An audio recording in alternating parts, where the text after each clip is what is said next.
On my 57th birthday at my daughter's penthouse, I felt dizzy and went to the kitchen for water.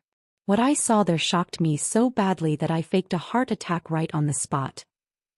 I'm about to die. At least that's what my daughter Riley thinks. She's sitting across from me in her Seattle penthouse, watching me with predatory focus as she slides a champagne flute toward my hand. The liquid inside looks golden and celebratory.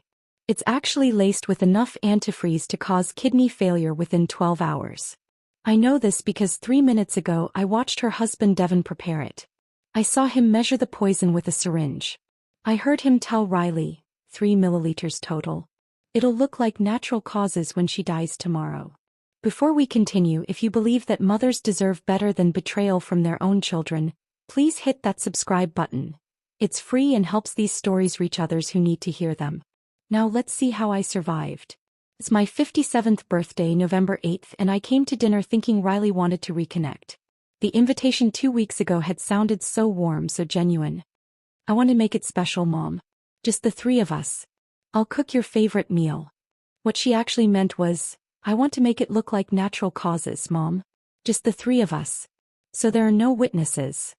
The first dose was in the mimosa she handed me when I arrived. I noticed the strange taste, too sweet, chemical, but I drank it anyway because I wanted so desperately to believe my daughter still loved me. Now my head is spinning and my vision is blurred, exactly the way Devin planned. The disorientation was intentional. Make the victim weak and compliant before delivering the fatal dose. To you, Mom, Riley says, her voice honey-sweet and hollow. Happy birthday. Devin is leaning forward slightly in his chair, watching me with barely concealed impatience. They're $480,000 in debt. I found the statements last month. They're about to lose this penthouse, the luxury cars, the designer lifestyle they've built on credit cards and lies. They think killing me will solve everything. They think my life insurance policy and retirement account will save them. They have no idea that I own a $180 million commercial property portfolio. That I've spent 32 years building an empire in complete silence. That the modest retiree they see, the woman in clearance rack blazers who clips coupons and drives a dented Camry, is actually one of the wealthiest property owners in Washington state. I kept it secret because I wanted Riley to develop her own character, her own work ethic. I wanted her to appreciate sacrifice and understand the value of hard work. I thought hiding my wealth would make her strong and independent. Instead, it just made her willing to kill me. I look at the champagne glass. I look at my daughter's face, tight with anticipation. I look at Devin's cold, calculating eyes. And I make my move. I clutch my chest and gasp. My hand flies to my sternum. The champagne flute slips from my grasp and shatters on the marble floor, sending golden poison spraying across Riley's $8,000 area rug. Mom. Riley shrieks, but she doesn't move toward me. I let my knees buckle. I crash to the floor, letting my body go limp. Through my closed eyelids, I hear them panicking, not about me dying but about the evidence soaking into their carpet. What they don't hear is the sound of sirens already approaching. The police I texted 5 minutes ago from the bathroom. The forensics team my attorney is bringing. The private investigator recording everything from his van across the street. They think I'm dying. They think they've won. They have no idea that Brooklyn Carter doesn't lose. But let me back up. Let me tell you how a mother ends up faking her own death on her birthday while her only child watches and waits for the poison to work. Because understanding who I am makes everything else make sense. My name is Brooklyn Carter. I'm 57 years old, and for 3 decades I've lived a carefully constructed double life. When people see me at the grocery store or on the bus, they see exactly what I want them to see. A retired real estate agent in sensible shoes from Payless and blazers from the Macy's clearance rack. I live in a small rent-controlled apartment in Capitol Hill, the same 2-bedroom unit I moved into when Riley was a toddler. My 2009 Toyota Camry has a dented bumper on the passenger side that I've never bothered to fix. Every Sunday morning I sit at my kitchen table clipping coupons with reading glasses I bought at the dollar store. My neighbors think I'm barely scraping by. Mrs. Martinez downstairs has offered to help me apply for food assistance programs. The Johnsons in 3B bring me casseroles when they think I look too thin. The building superintendent gives me a break on my rent sometimes because he feels sorry for me. What none of them know, what nobody knows except my attorney Vanessa Hartwell, is that I control one of the largest commercial property portfolios in Washington state. Carter and Associates Holdings. The name exists on legal documents buried under layers of LLCs and trust structures designed to keep my identity private. 17 office buildings scattered across Seattle, Tacoma, and Spokane. 6 shopping centers, including 2 in neighborhoods that have tripled in value over the past decade. A dozen residential complexes with hundreds of units generating steady rental income every month. The whole operation is worth $180 million, and it essentially runs itself now. A machine I built from nothing that deposits money into accounts my daughter doesn't know exist. It started small. One rundown duplex I bought at a county tax auction in 1992 for $47,000. I'd been working as a real estate agent for 3 years, living paycheck to paycheck, raising Riley completely alone in a 1-bedroom apartment where she slept in a crib beside my bed. That duplex was in a neighborhood everyone said was hopeless, too far gone to recover. But I saw something others didn't. I saw the new light rail line being planned 2 blocks away. I saw the coffee shop that had just opened on the corner, the first sign of change coming. I bought it with every penny I'd saved and maxed out 2 credit cards for repairs. I did most of the renovation work myself because I couldn't afford contractors. Patched drywall at midnight after Riley fell asleep. Painted trim on Saturday mornings while she watched cartoons. Learned basic plumbing from library books. 6 months later, I rented both units for twice what the previous owner had charged. A year after that, I sold the building for $89,000 and used the profit to buy 2 more properties. For 3 decades, I repeated that pattern. Work triple shifts as a real estate agent. Find undervalued properties before anyone else noticed them. Buy low, improve strategically, rent or sell high. Reinvest every single penny. Never upgrade my lifestyle. Never tell anyone what I was building. I worked open houses on weekends while Riley napped in her carrier beside the sign-in sheet. I brought her to client meetings in a stroller, apologizing to buyers who looked annoyed by her presence. I missed her first steps because I was showing a condo to a difficult investor. I missed her dance recital because I was closing a deal on a strip mall in Olympia. The wealth accumulated slowly at first, then faster than I'd imagined possible. But I never changed my apartment or bought a new car or wore expensive clothes. I kept it all hidden because I had a philosophy about raising my daughter. I wanted Riley to develop her own character, her own work ethic, her own sense of accomplishment. I didn't want her to become one of those trust fund kids who never learned the value of hard work, who coasted on their parents' success and contributed nothing to the world. So I let her believe I was struggling. Let her think I'd taken out massive loans to pay for her dance lessons and her college tuition. I wanted her to see sacrifice, to understand that everything worth having requires effort and dedication. When she got into the University of Washington, I paid her entire tuition by quietly selling 2 apartment buildings I'd acquired in Belltown. She never knew those buildings existed. She thought I'd buried myself in debt to give her an education, and I encouraged that belief. I wanted her to feel the weight of my sacrifice, to be motivated by gratitude, to build a life that honored what I'd given her. I thought I was teaching her values. I thought I was making her strong and independent and resilient. I was catastrophically wrong. Riley's father walked out when she was 3 months old. I woke up one morning to find a note on the kitchen counter, written on the back of a utility bill. I'm not ready for fatherhood. I'm sorry. Don't try to find me. Tom had packed a duffel bag and left for California with a woman he'd met at a sales conference. I never heard from him again. No child support. No birthday cards. No explanation beyond those 2 sentences. So I raised Riley completely alone. My parents had died in a car accident when I was 22, and I was an only child with no extended family. No siblings to call for help. No aunts or uncles or cousins. Just me and Riley against the world, and I was determined to make that world as good as I possibly could for her. I gave her everything I could manage. Dance lessons when she was 5 because she loved twirling in the living room. Summer camp every year at Lake Chelan because she adored swimming and making friendship bracelets.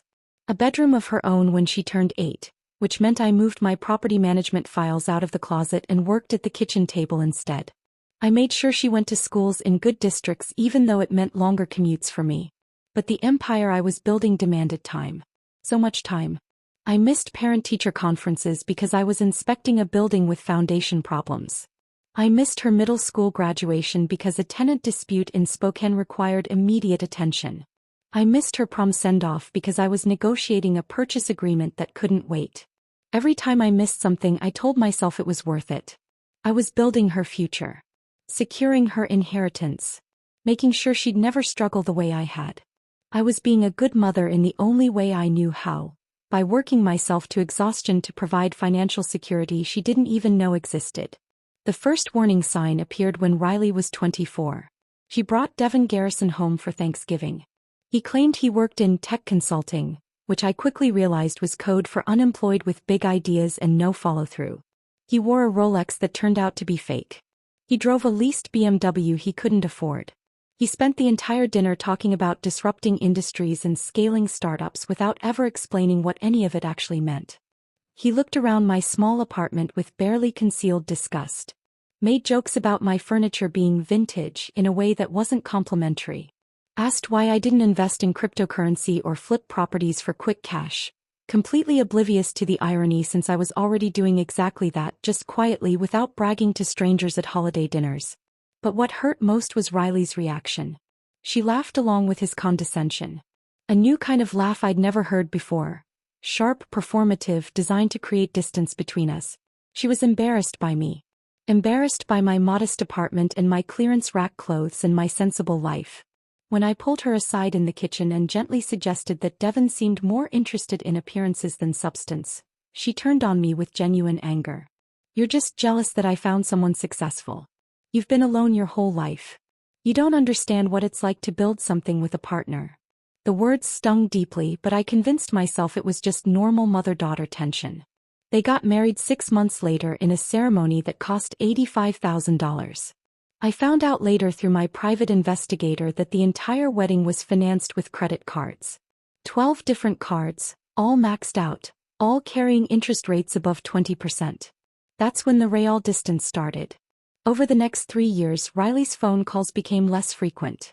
Her visits became rarer. She stopped asking how I was doing and started making pointed suggestions instead. Had I thought about downsizing? Should I consider selling the Camry? Maybe I should look into senior living communities with meal plans? She was trying to convince me to liquidate what she thought were my only assets so she could access whatever equity existed. She didn't know the apartment was rent-controlled and worth nothing to sell. She didn't know the Camry was paid off and perfectly reliable despite its dented bumper. Last month, during one of her supposed migraine episodes when she asked me to help organize her mail, I found what I'd been dreading. Property tax notices with late fees stacking up. Collection letters from 3 different agencies. Credit card statements showing $480,000 in combined debt across 9 cards and 3 personal loans. They were drowning in their own financial decisions and they were desperate.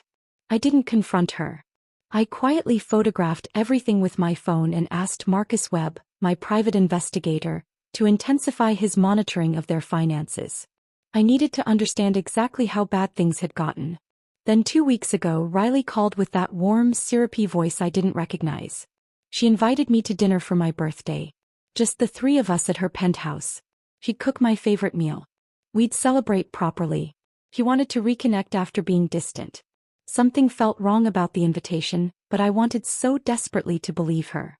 I wanted to believe my daughter still loved me somewhere beneath the debt and the designer clothes and Devin's toxic influence. So I said yes. I accepted the invitation. I had no idea I was walking into a trap. Now here I am, lying on Riley's cold marble floor with my eyes closed, listening to her and Devin panic about the champagne I spilled. The poison meant to kill me is soaking into their expensive rug instead of destroying my kidneys. And the sirens are getting louder. The sirens are still distant, maybe 3 or 4 blocks away, but getting closer with every second. I stay perfectly still on Riley's marble floor, my body limp, my breathing shallow and irregular. Through my closed eyelids, I can hear Devin's footsteps, frantic, pacing back and forth across the living room. Why are there so many? His voice cracks with panic. Riley, did you call 911 yet? No. Riley's voice comes from somewhere near the kitchen. You said to wait. You said we had to make sure she was actually. Then who called them? The question hangs in the air. I can almost feel their paranoia thickening, their certainty crumbling. They're realizing something has gone terribly wrong with their perfect plan.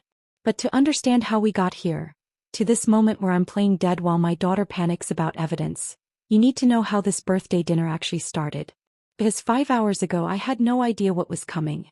5 hours ago I still believed my daughter might love me. November 8th arrived cold and drizzly, the kind of typical Seattle weather that seeps into your bones.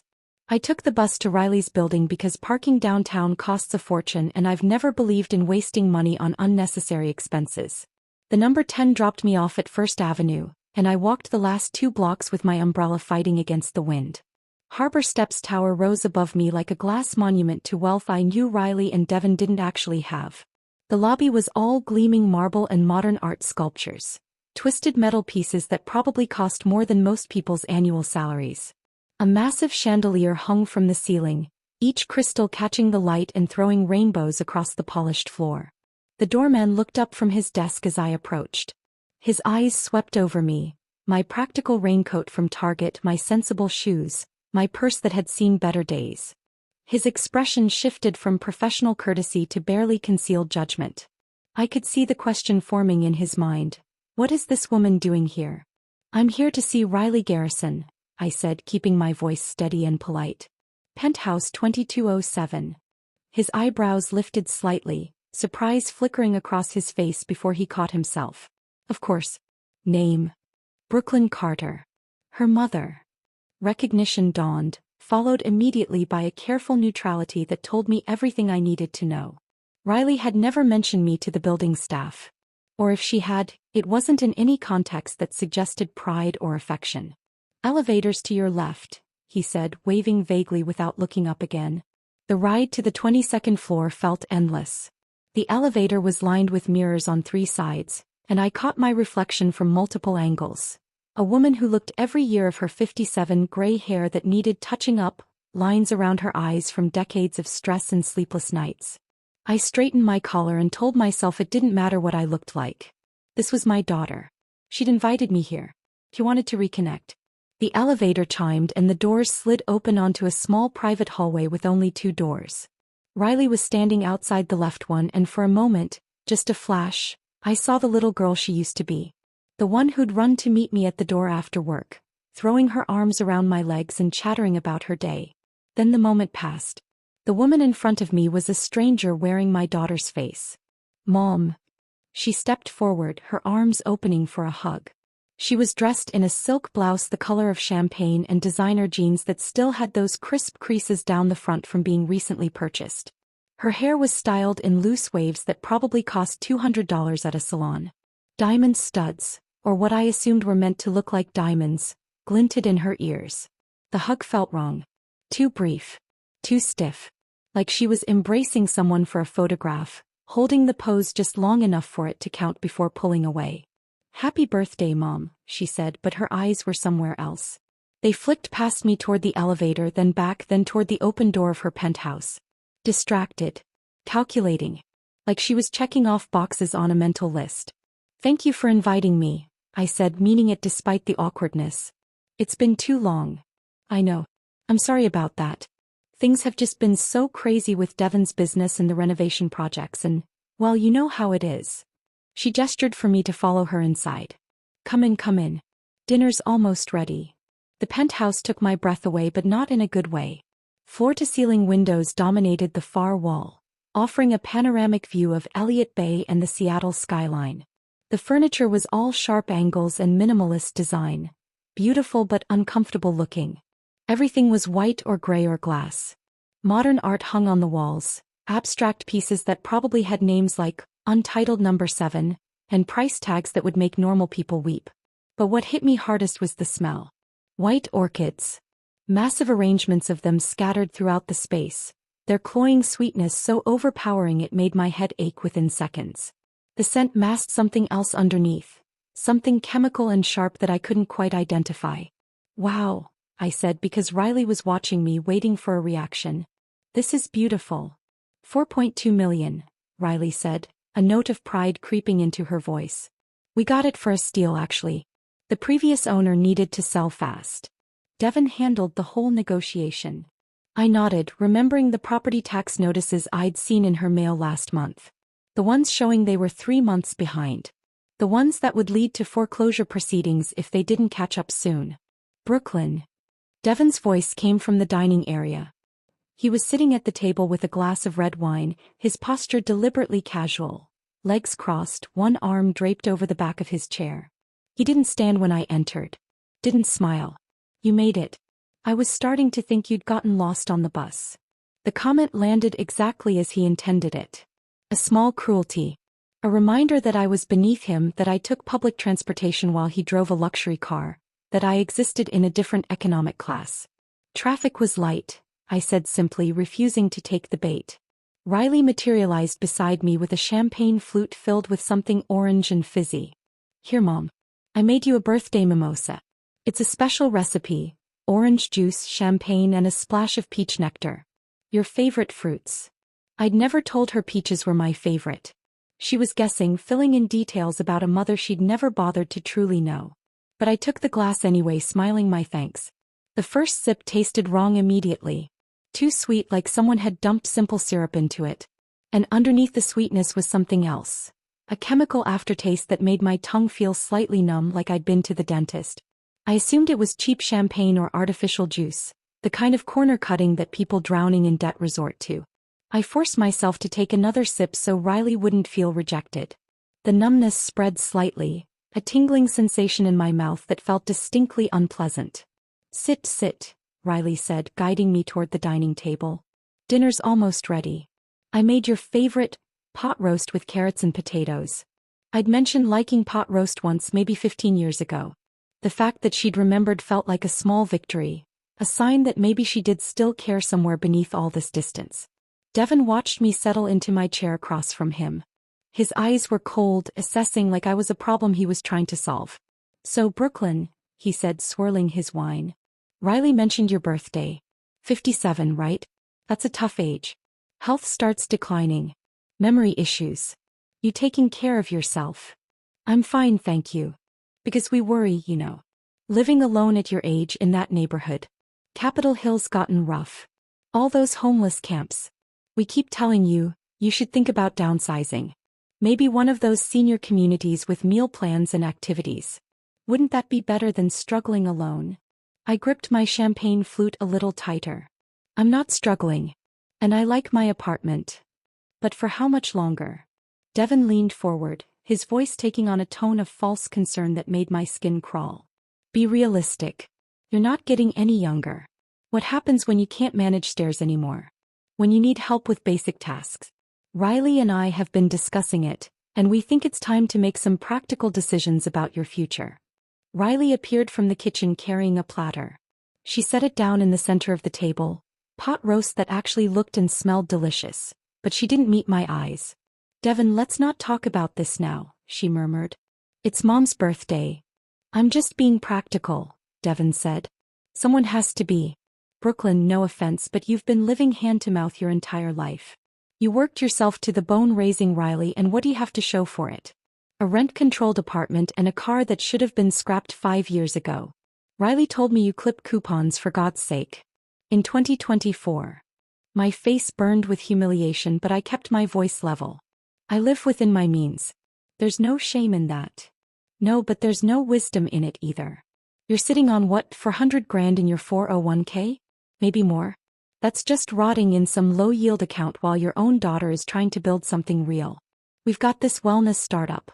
Meditation apps, corporate wellness programs, huge market potential, and we're looking for seed investors. You could triple your money in 18 months. Instead, you're hoarding it like some Depression-era miser while Riley loses everything. The words hit me like physical blows. Not because they hurt, I'd heard worse from business rivals over the years, but because Riley was sitting right there saying nothing. Not defending me. Not telling her husband to stop. Just serving pot roast onto plates with her head down and her shoulders tense. I appreciate the offer, I said carefully, but I'm not in a position to invest right now. Not in a position? Devon's voice rose slightly. You're literally sitting on hundreds of thousands of dollars. Your daughter is drowning in debt trying to maintain a lifestyle that shows she's successful, and you won't lift a finger to help her. What kind of mother does that? Devon. Riley's voice was quiet but sharp. That's enough. But it wasn't enough for Devon. He was just getting started and I could see the desperation behind his anger now. The panic of a man watching his constructed reality collapse. That's when the dizziness hit. Sudden. Disorienting. The room tilted sideways like I was on a ship in rough water. My vision blurred at the edges, everything going slightly soft and out of focus. My hands felt heavy and clumsy as I gripped the edge of the marble table, trying to steady myself. This wasn't my blood pressure medication needing adjustment. This wasn't stress or anxiety. This was something chemical, something wrong being introduced into my system. I just need some water, I managed to say, my voice coming out thinner than I intended. The kitchen, I'll just grab a glass. Devon's response was immediate and, in retrospect, completely revealing. His tone shifted from hostile to performatively concerned in a single breath. Sit down, Brooklyn. You look terrible. Riley will get it for you. You need to rest.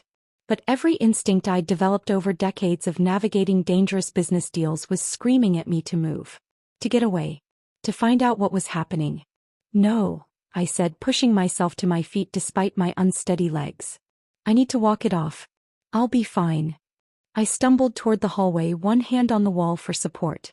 My heart was pounding, not from exertion but from a fear I couldn't yet name. Behind me, I heard Riley and Devon's voices drop to urgent whispers. Too quiet to make out the words but sharp with tension. The hallway stretched before me longer than it should have been. And that's when I noticed what I'd been too distracted to see when I arrived. The walls were covered with photographs. Enormous black and white prints in expensive frames. Riley and Devon at what looked like a charity gala, both in formal wear, champagne glasses raised. Riley and Devon on a yacht, the Mediterranean coastline behind them. Riley and Devon in ski gear at some resort, mountain peaks in the background. Every single image showed wealth and status they didn't actually possess. Every frame told a story of success built entirely on borrowed money and lies. But what broke my heart was the absence. Not a single photograph included me. Not one image from Riley's childhood. Not the picture from her college graduation where I stood beside her in my thrift store suit, so proud I could barely speak. That photo used to sit on her bookshelf in her first apartment. She kept it for years. Now it was gone. Erased. Like I'd never existed. Like the sacrifices I'd made, the life I'd built for her, meant nothing compared to these carefully staged images of a fake life. My legs carried me forward, but my heart was breaking with each step. The dizziness was getting worse, my vision narrowing at the edges. I reached out to steady myself against the wall and my hand left a smudge on the pristine white paint. That's when I heard the voices coming from the kitchen. Hushed but urgent. Conspiratorial. I pressed my back against the wall and peered through the narrow gap where the door stood slightly ajar. And everything I thought I knew about my daughter shattered in an instant. And everything I thought I knew about my daughter shattered in an instant.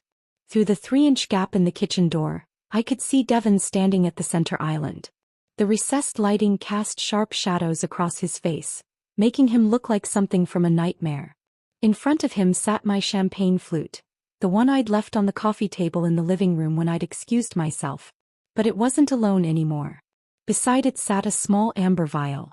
No label. No prescription information. Just dark glass catching the light. Next to that was a graduated syringe, the kind with precise measurement markings etched along the side. The kind you'd use in a laboratory. Or the kind you'd use if you needed to get a dosage exactly right. My breath caught in my throat, creating a small sound I immediately regretted. I pressed myself flatter against the hallway wall, praying they hadn't heard. Devon was holding the vial up to the light, examining it with the clinical detachment of someone conducting a science experiment.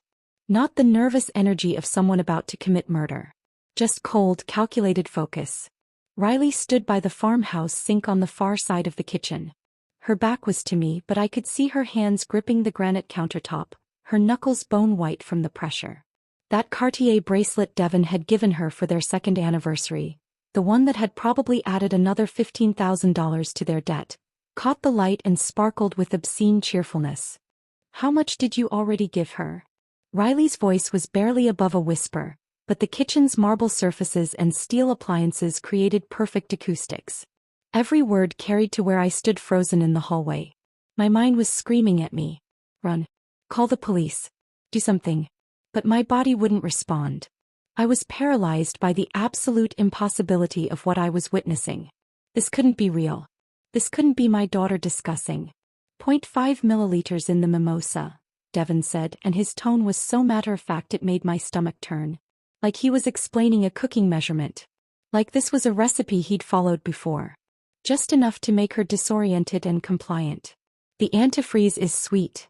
Masks itself in orange juice perfectly." She didn't even hesitate when she drank it. Antifreeze. The word echoed in my skull. The chemical taste I'd noticed. The strange numbness in my mouth. The dizziness that had come on so suddenly. They'd already poisoned me. "Now we finish it with the champagne," Devon continued, unscrewing the vial cap with steady hands. 3 milliliters total. That's the key, not too much that it's obvious but enough to guarantee results. CDC toxicology reports are very specific about ethylene glycol. For someone her size with her blood pressure issues, 3 milliliters will cause acute kidney failure within 8 to 12 hours. Looks exactly like natural causes. He began drawing liquid from the vial into the syringe, pulling the plunger back with practiced precision. The clear fluid filled the chamber slowly, measured and deliberate. Riley's shoulders were shaking. For a moment I thought maybe she was crying. Maybe some part of my daughter was still in there, horrified by what they were planning. Then I realized she wasn't crying.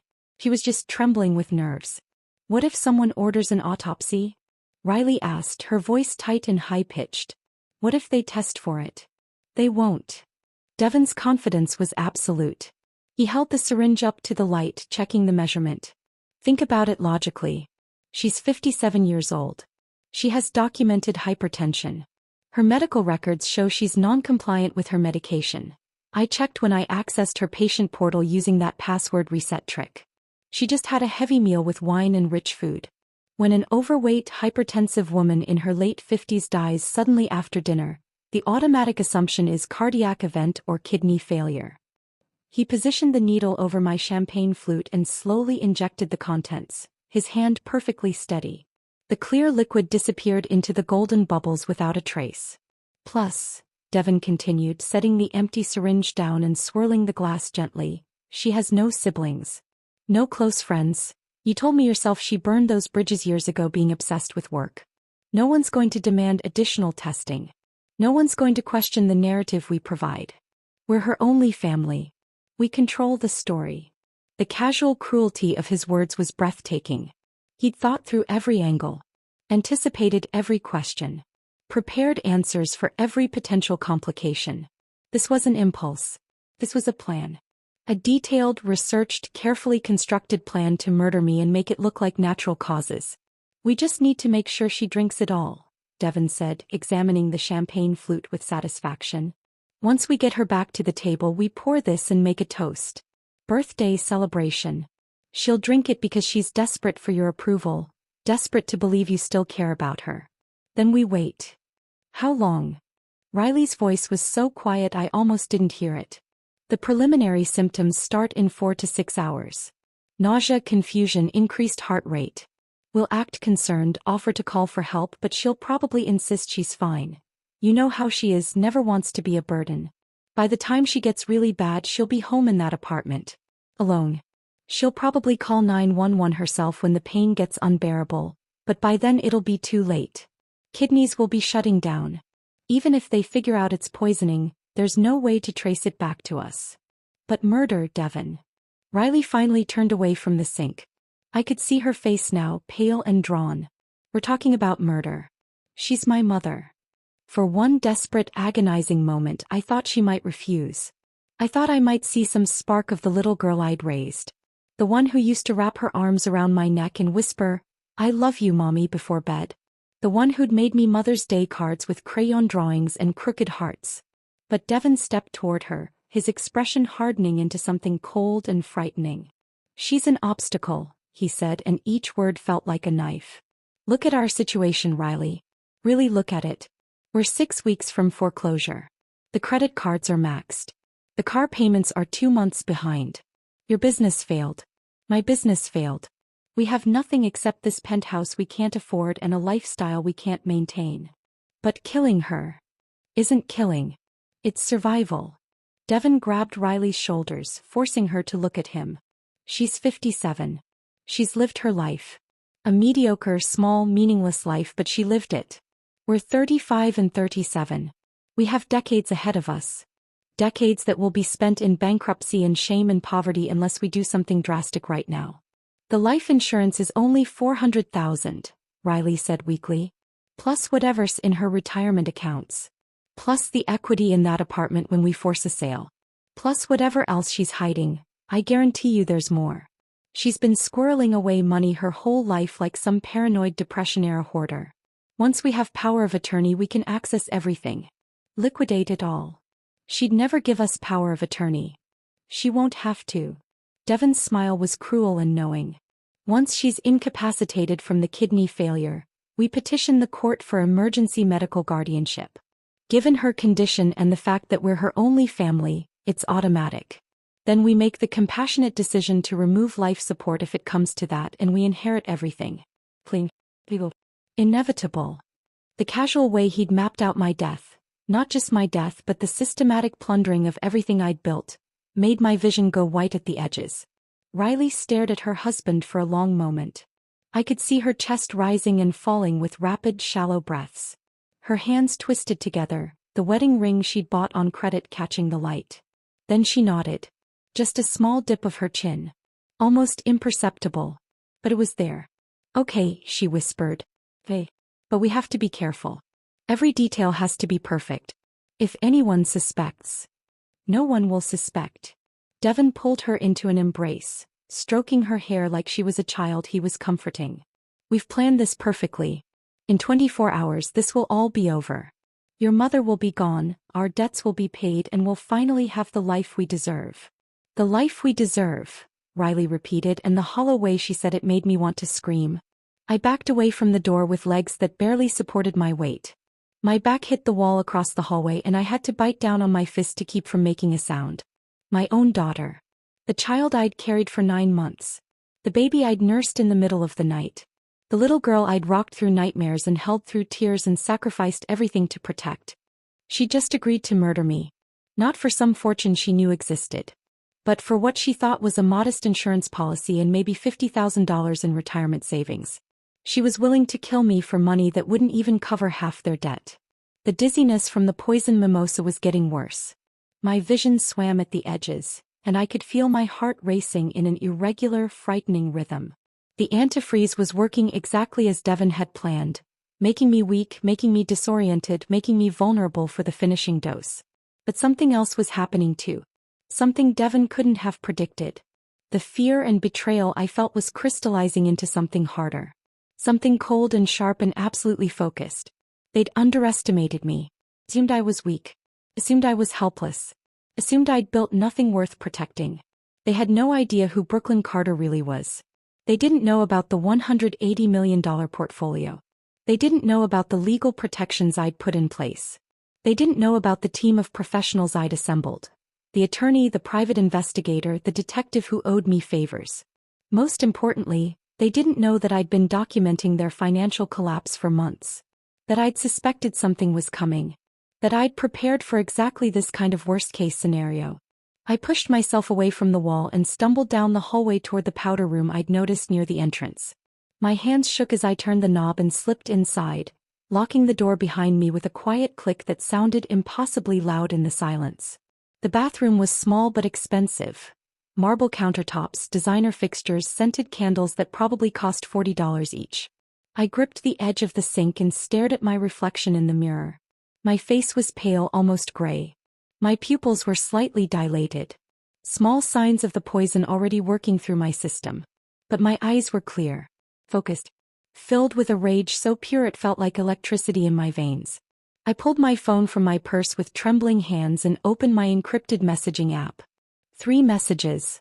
3 people who would understand exactly what to do. The first went to Lieutenant Grace Nakamura, Seattle PD. We'd worked together 2 years ago on a tenant fraud case. She owed me, and she was someone who didn't ask unnecessary questions. Code red. Attempted homicide in progress. 57 years old female. Suspects, family members. Poisoning via antifreeze in beverage. Address. Penthouse 2207 Harbor Steps Tower, 1221 First Avenue. Covert response required. Evidence in kitchen. Champagne flute contains ethylene glycol. Do not announce arrival. The second went to Vanessa Hartwell, my attorney and the only person who knew about Carter and Associates Holdings. Execute safeguard protocol immediately. Attempted murder confirmed. Activate forensic accountants and bring emergency medical team to Harborview Medical Center. I'm going under. Document everything. The third went to Marcus Webb, my private investigator. Omega situation. Get to Harbor Steps Tower now. Bring audio-video surveillance equipment. Park across street. Record everything from this point forward. Suspects: Riley Garrison and Devin Garrison. Crime: attempted murder by poisoning. I hit send on all 3 messages and then deleted them from my visible chat history. The encrypted app would keep them on the recipient's devices, but there'd be no trace on mine if someone checked. I splashed cold water on my face, watching the droplets run down my chin and drip into the marble sink. My reflection stared back at me, a woman who looked every year of her age, who looked tired and scared and hurt. But underneath that there was something else. Something Devin and Riley would never see coming. I dried my face with one of their expensive hand towels and took a deep breath. It was time to give the performance of my lifetime. Time to walk back into that living room, accept that poisoned champagne, and fake a collapse so convincing they'd never suspect I'd heard every word. Let them think I was dying. Let them panic about evidence. Let them believe they'd won. By the time they realized their mistake, the handcuffs would already be closing around their wrists. I unlocked the bathroom door and stepped back into the hallway ready to finish this.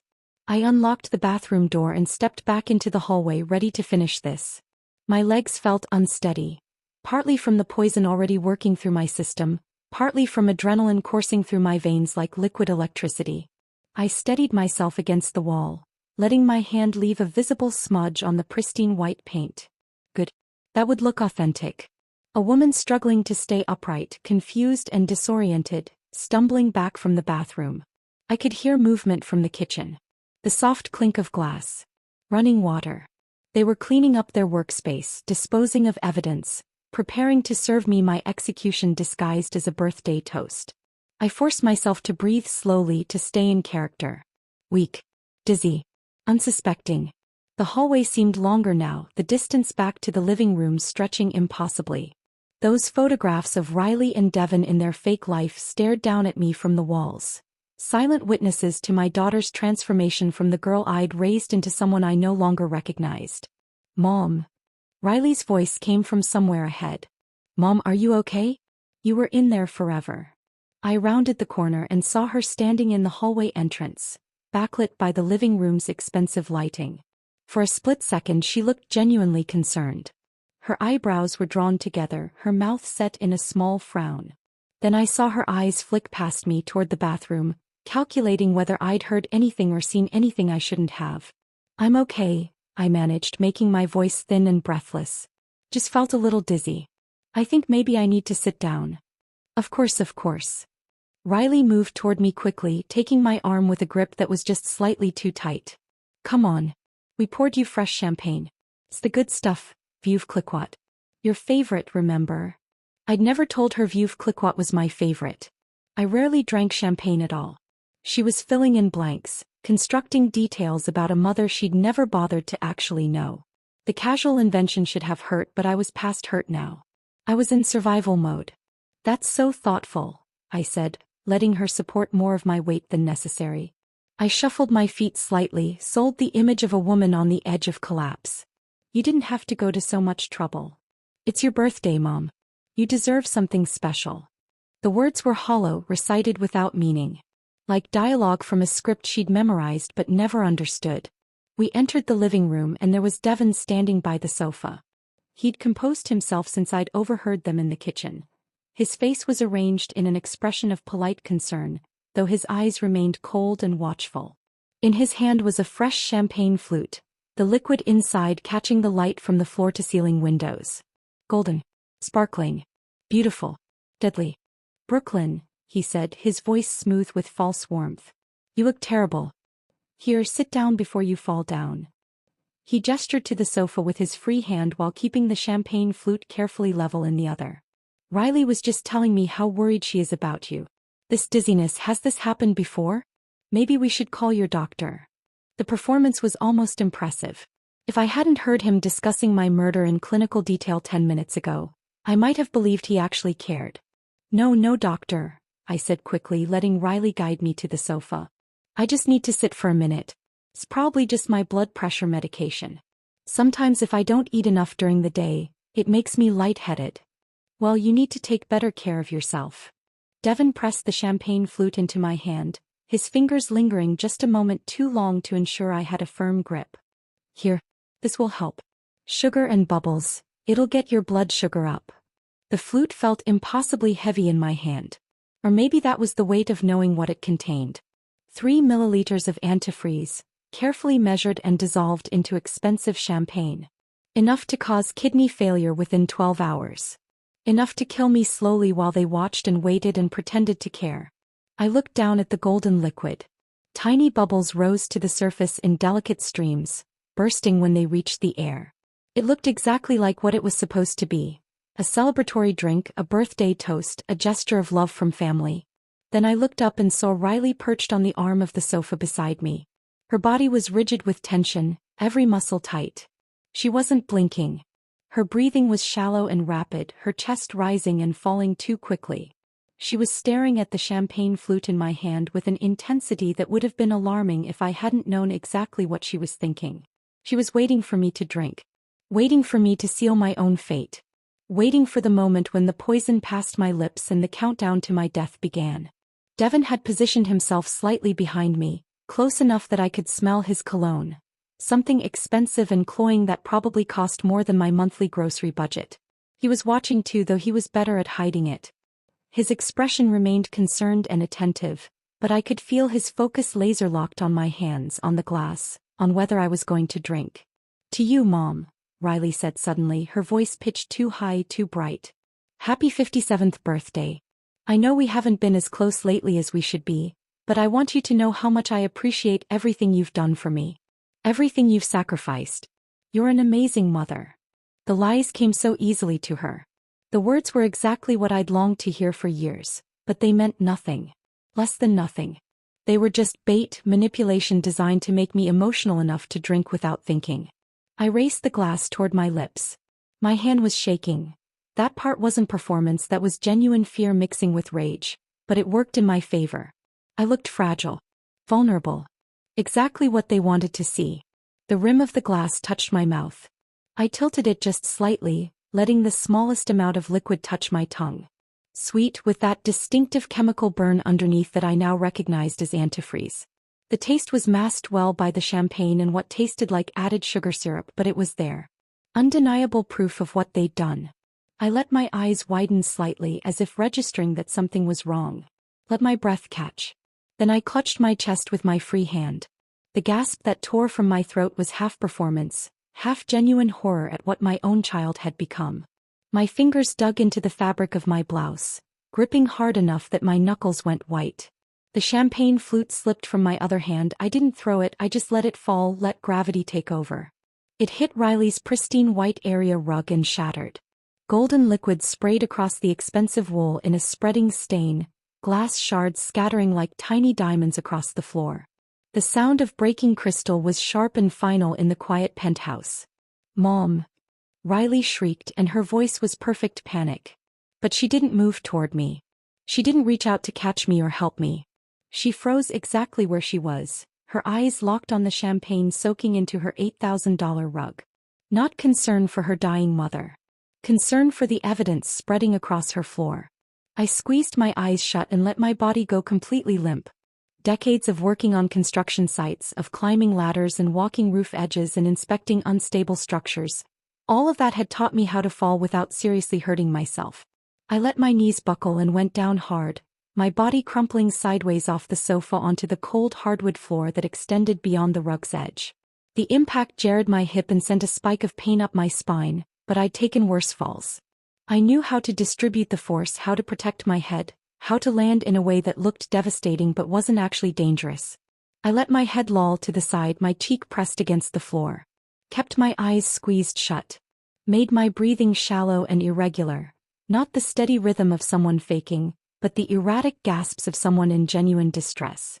Through my closed eyelids I could hear everything with crystal clarity. Is she dying already?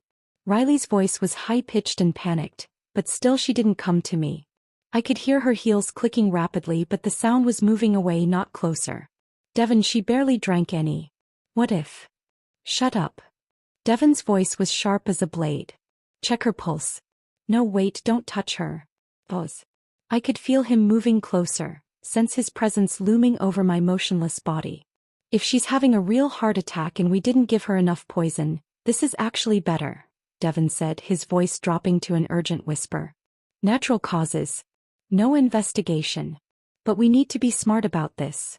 But the champagne, Riley hissed, and now I could hear genuine fear creeping into her voice. Devon, it's all over the rug.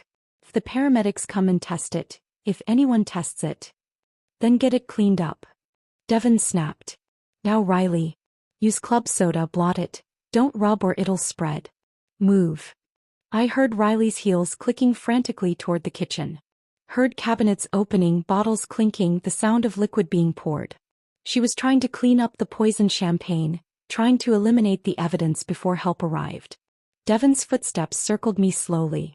I could feel him leaning down, close enough that I could smell his cologne and the wine on his breath.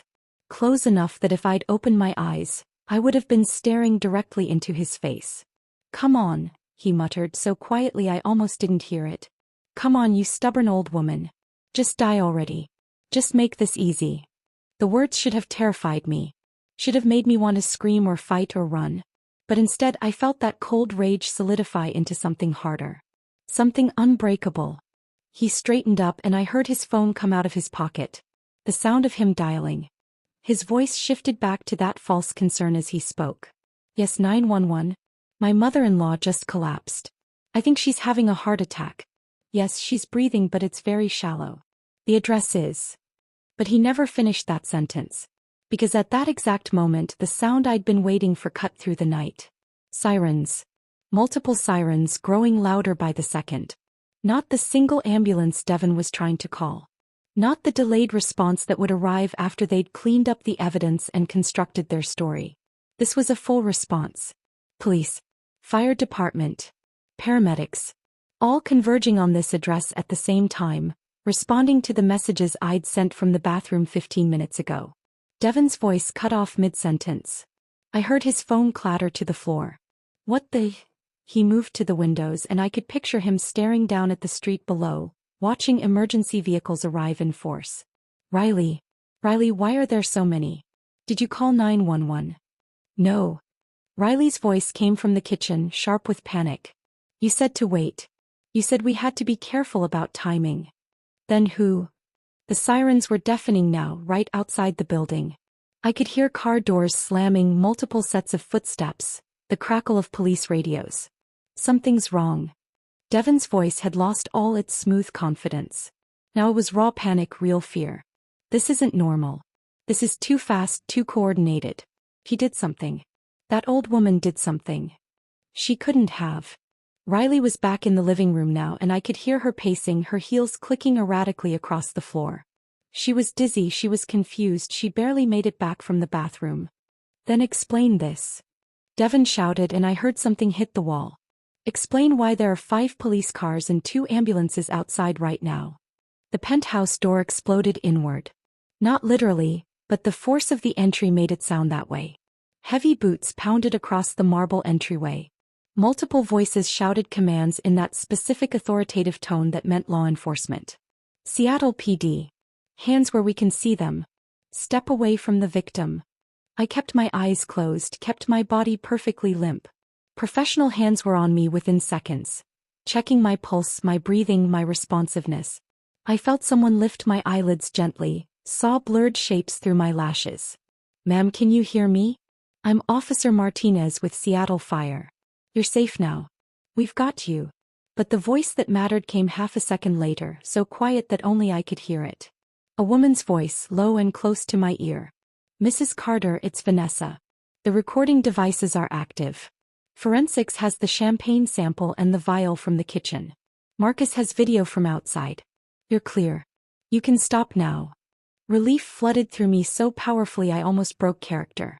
But I held on just a moment longer, letting my eyelids flutter open just slightly. Through my lashes I saw organized chaos. Uniformed officers. Paramedics with equipment. Plainclothes detectives with badges clipped to their belts.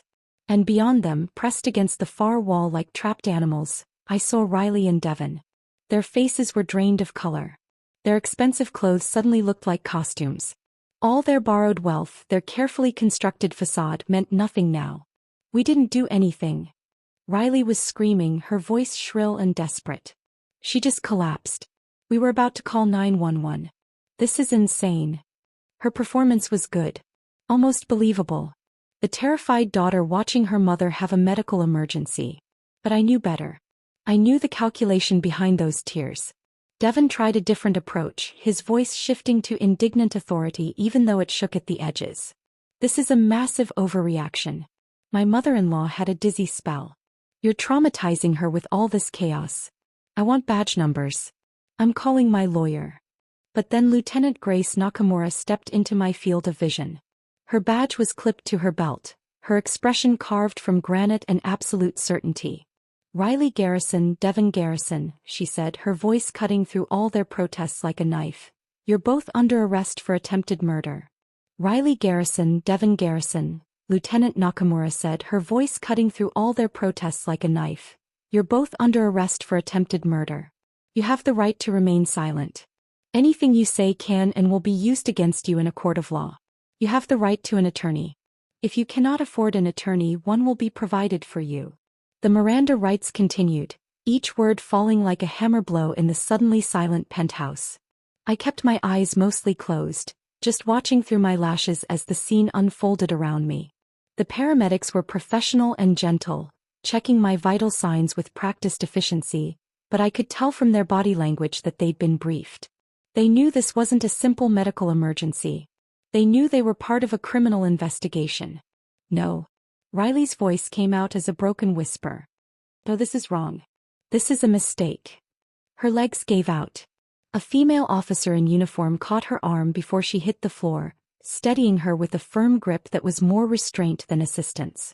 Mom. Riley's voice rose to a shriek. Mom, tell them. Tell them this is a mistake. We would never, I would never. I remained perfectly still, my breathing shallow, my face slack. Let her beg. Let her panic.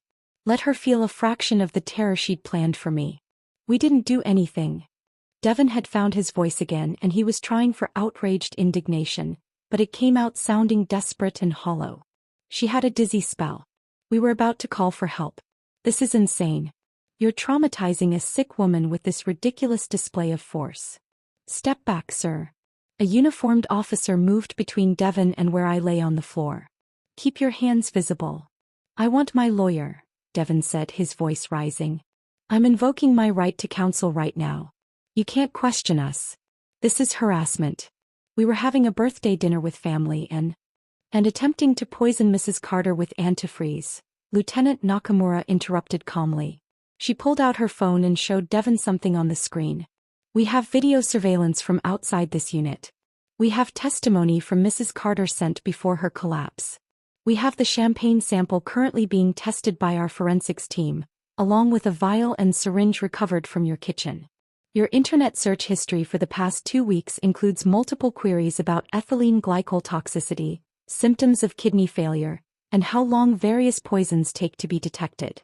The color drained from Devon's face so completely he looked like he might faint. You can't, he stammered. You need a warrant for that. You can't just come into our home and... Exigent circumstances, Mr. Garrison. When we receive credible information that a murder is in progress, we don't need a warrant to enter and secure the scene. Nakamura gestured to 2 other detectives who were already moving through the penthouse with evidence bags and cameras. You'll have plenty of time to discuss the finer points of search and seizure law with your attorney.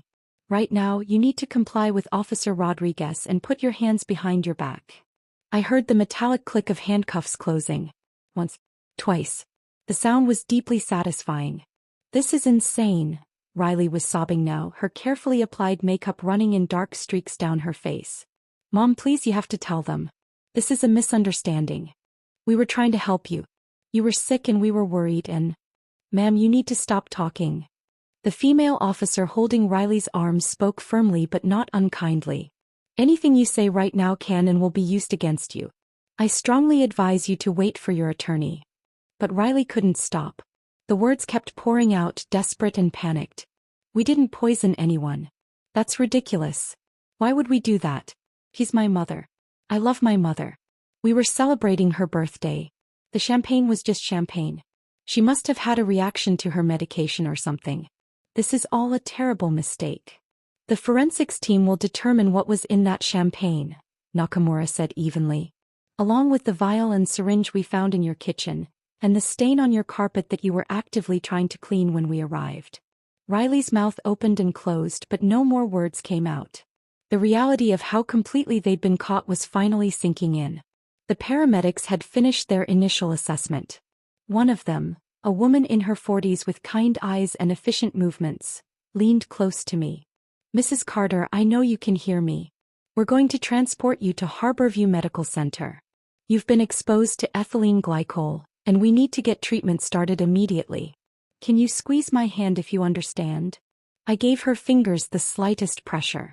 Enough to confirm comprehension, not enough to break the appearance that I was barely conscious. Good. We've got you. You're safe now. They lifted me onto the gurney with practiced coordination, strapping me down securely. As they raised the gurney to rolling height, I finally allowed myself to turn my head just slightly. Just enough to make direct eye contact with Riley. She was standing against the wall, handcuffed, her silk blouse rumpled and her designer jeans suddenly looking cheap and garish under the harsh lights. Mascara tracked down her face in thick black rivers. Her mouth was open, her eyes wide and desperate. For a moment we just looked at each other. Mother and daughter. The woman who'd given everything and the woman who'd tried to take everything, including life itself. Mom, Riley whispered, and this time her voice was small and broken. Mom, please.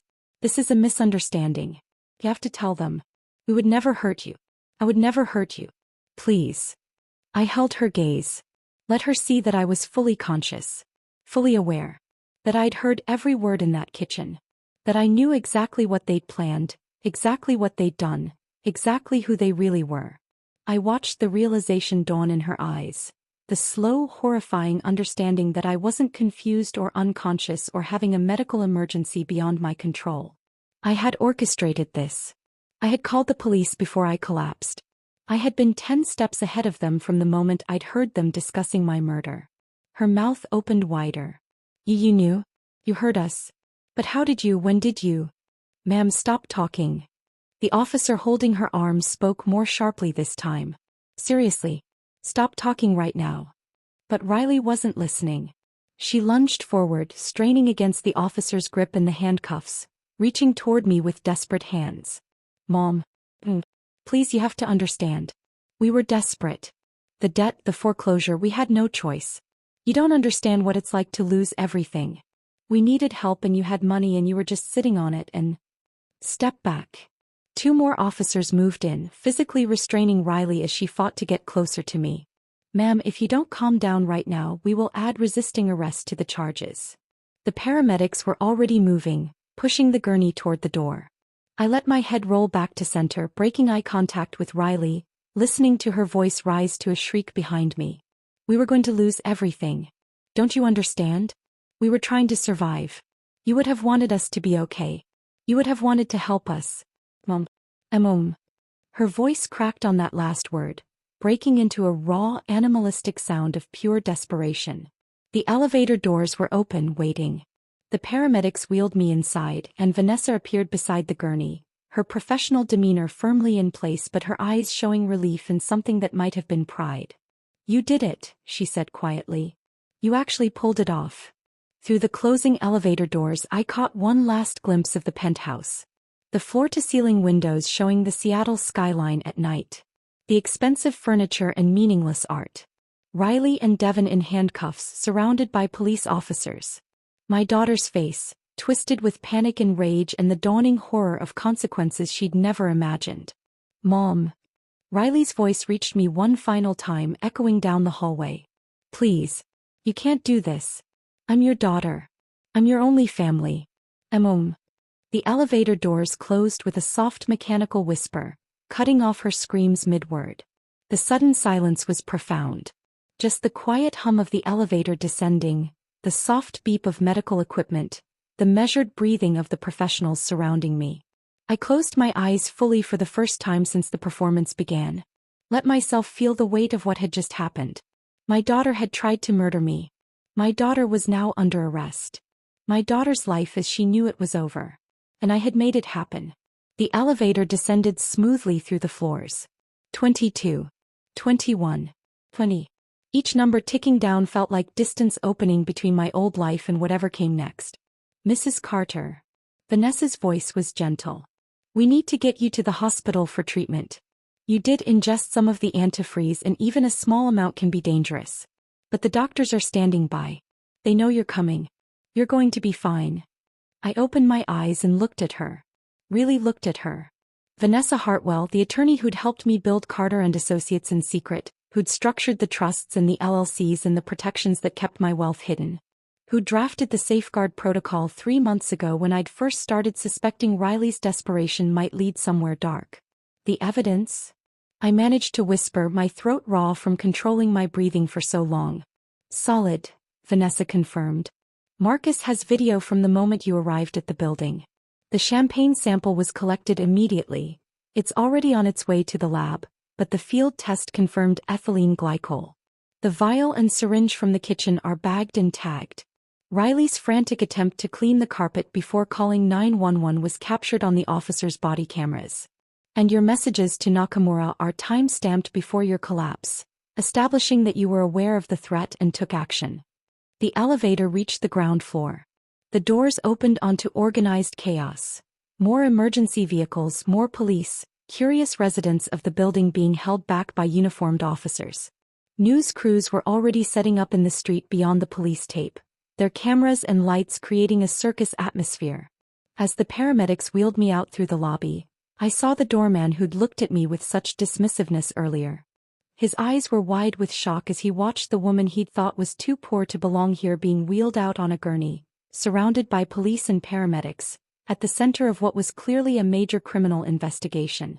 The November night air hit my face as we emerged onto the street. Cold and damp and somehow cleansing. The rain had stopped, leaving the pavement slick and reflective under the emergency lights. They loaded me into the ambulance with efficient care. Vanessa climbed in beside me and Lieutenant Nakamura appeared at the back doors before they closed. Mrs. Carter, she said, and there was genuine respect in her voice. That was either the bravest or the craziest thing I've seen in 15 years of law enforcement. Probably both. I managed a weak smile. Did we get everything we need? Everything and then some. They're going to go away for a long time. She paused. I'm sorry it came to this. Me too. The ambulance doors closed. The siren wailed to life. We pulled away from Harbor Steps Tower, leaving behind the daughter I'd raised and the life I'd built for her and the birthday dinner that had become a crime scene. I was alive. I was safe. I had survived my daughter's attempt to murder me. But as the ambulance sped through the dark Seattle streets toward the hospital, I couldn't shake the echo of Riley's final scream. The word haunted me even as the adrenaline began to fade and the reality of my survival set in. I'd won. I'd saved my own life and brought my daughter to justice. So why did victory feel so much like grief? The question followed me through the emergency room intake, through the blood draws and 4 insertions, through the battery of tests they ran to determine how much antifreeze had actually entered my system. It sat beside me like a ghost as they moved me from the ER to a private room on the 4th floor, away from the public areas where reporters were already starting to gather. The private room at Harborview Medical Center was quiet in a way that felt almost holy after the chaos of the arrest. The walls were pale blue, the lighting soft and indirect. Medical equipment beeped and hummed with steady reassurance. Proof that I was alive, that my heart was beating, that my kidneys were still functioning despite Riley's best efforts to destroy them. I lay in the hospital bed, no longer performing, no longer pretending. Just Brooklyn Carter, 57 years old, trying to process the fact that my only child had attempted to murder me for money she didn't know existed. The 4 in my left arm delivered fomepizole, the antidote to ethylene glycol poisoning. The doctor, a tired-looking woman in her 40s, had explained that I'd gotten lucky. The amount I'd actually ingested from that single sip of champagne was minimal, not enough to cause serious damage if treated promptly. The mimosa's dose had been designed to disorient, not kill. If I'd drunk the full champagne flute as planned, the outcome would have been very different. "You'll need to stay overnight for observation," she'd said, checking my chart. "But barring any complications, you should be able to go home tomorrow. You're a very fortunate woman, Mrs. Carter." Fortunate. The word felt obscene given the circumstances. Vanessa sat in the chair beside my bed, her laptop open, her expression focused and professional despite the late hour. She'd been with me since the ambulance ride, handling phone calls and coordinating with the police and managing the sudden explosion of legal issues that came with exposing my wealth and having my daughter arrested for attempted murder. "Marcus is still on site," she said, turning the laptop so I could see the screen. The display showed multiple camera feeds from his surveillance van, still parked across from Harbor Steps Tower. I could see police vehicles, evidence technicians going in and out of the building, and a growing crowd of onlookers and media personnel being held back by yellow tape. "The police are still processing the scene," Vanessa continued. "They've been there for 3 hours now. Forensics collected the champagne residue from the carpet. They literally cut out a section of the rug to preserve it. The vial from the kitchen counter. The syringe Devon threw in the trash under some paper towels. And they found 2 additional bottles in the bar area that field tests suggest may also have been tampered with." I felt my stomach turn. 2 additional bottles? "We think those were backups. In case you didn't drink enough of the champagne, or if you got suspicious and refused it. They wanted multiple delivery methods ready." Vanessa's voice was clinical, detached, but I could see anger simmering beneath her professional composure. "They'd planned this very thoroughly, Brooklyn. This wasn't impulsive. This was calculated." She pulled up another screen showing what looked like official documents. "The DA's office has already been in touch. Catherine Reeves, she's the senior prosecutor handling major crimes. She says this is the most airtight attempted murder case she's seen in a decade. We have your time-stamped messages establishing you knew about the threat before you collapsed. We have video surveillance of Devon preparing the poison. We have audio from the kitchen conversation. We have physical evidence with clear chain of custody. And we have their own panicked behavior when the police arrived. Riley trying to clean up the evidence, Devon's incriminating statements." "What did he say?" I asked.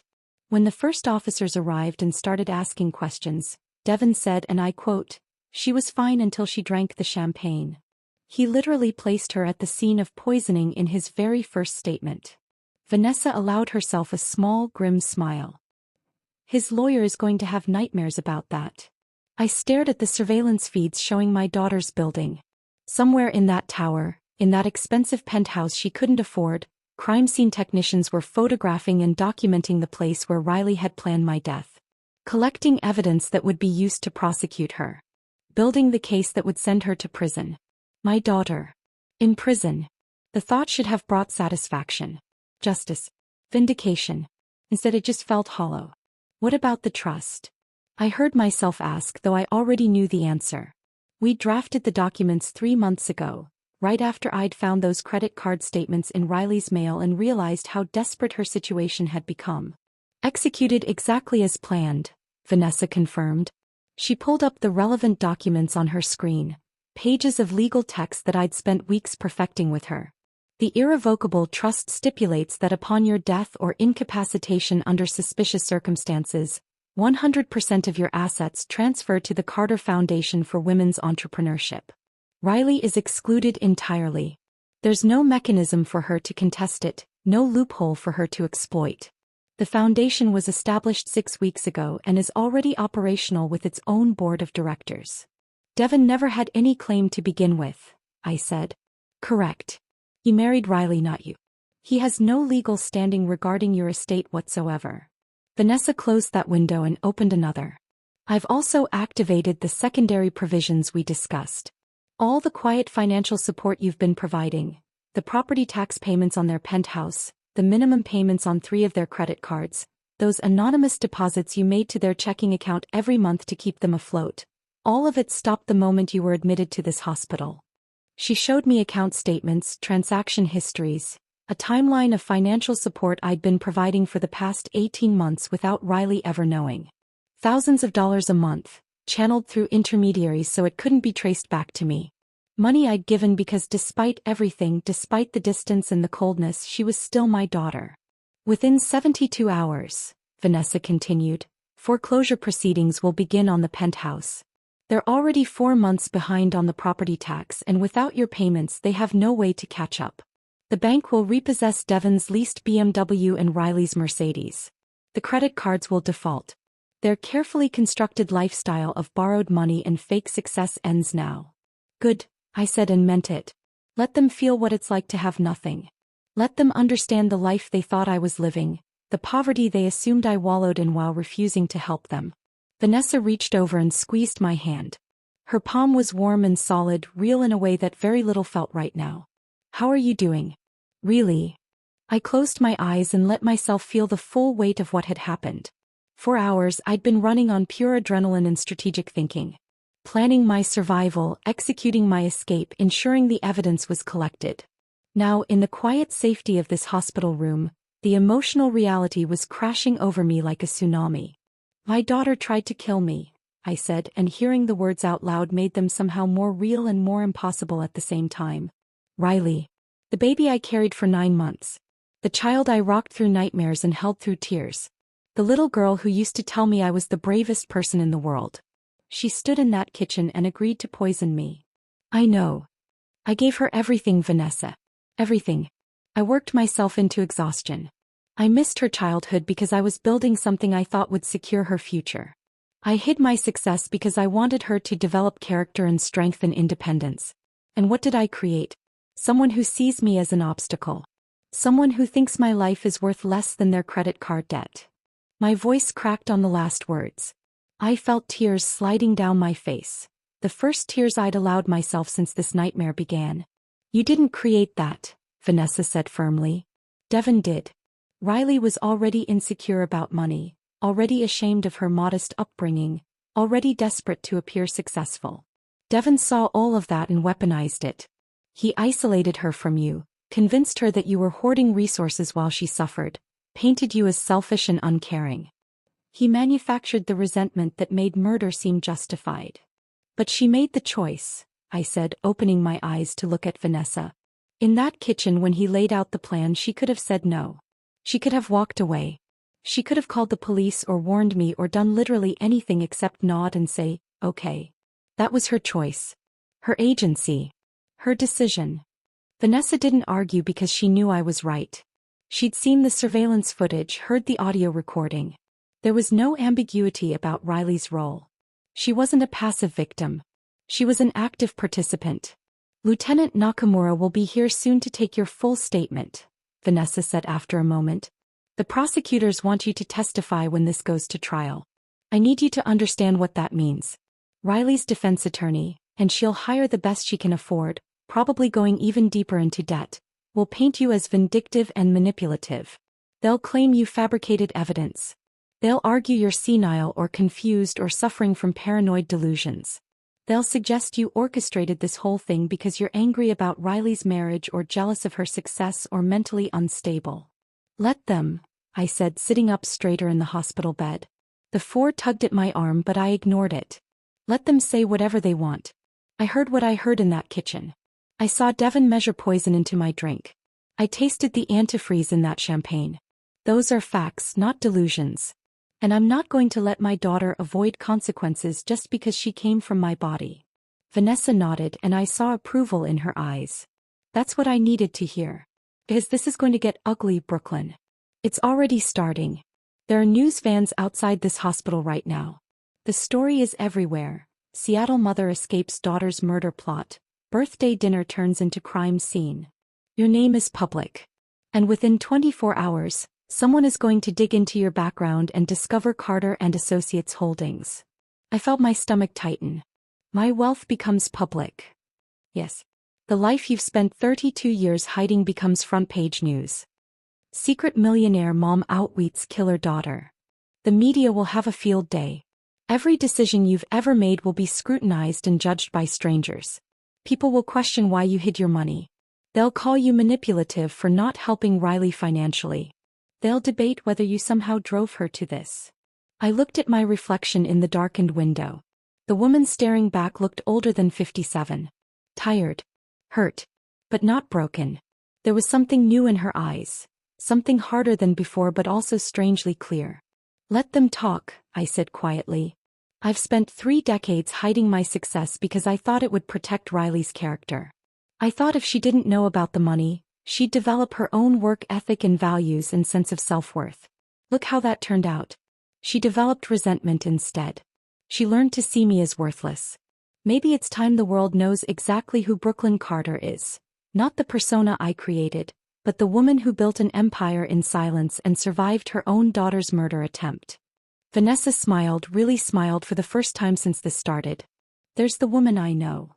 A knock on the door interrupted us. Lieutenant Nakamura entered, her badge still clipped to her belt, her expression professional but not unkind. He held a digital recorder in one hand and a notepad in the other. "Mrs. Carter," she said. "How are you feeling?" "Alive," I said simply. "Good. I'm glad." She pulled up a chair and set the recorder on the table beside my bed. "I need to take your statement. This is going to take a while and some of it will be difficult.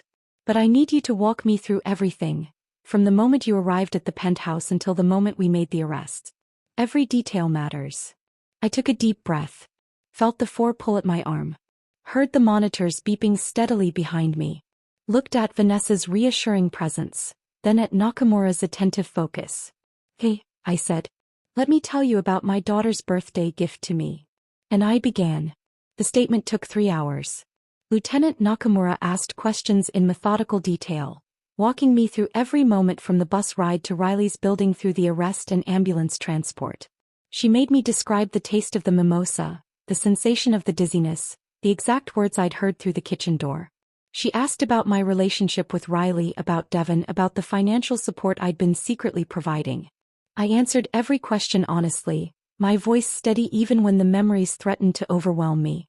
Vanessa sat quietly throughout, occasionally making notes but mostly just being present.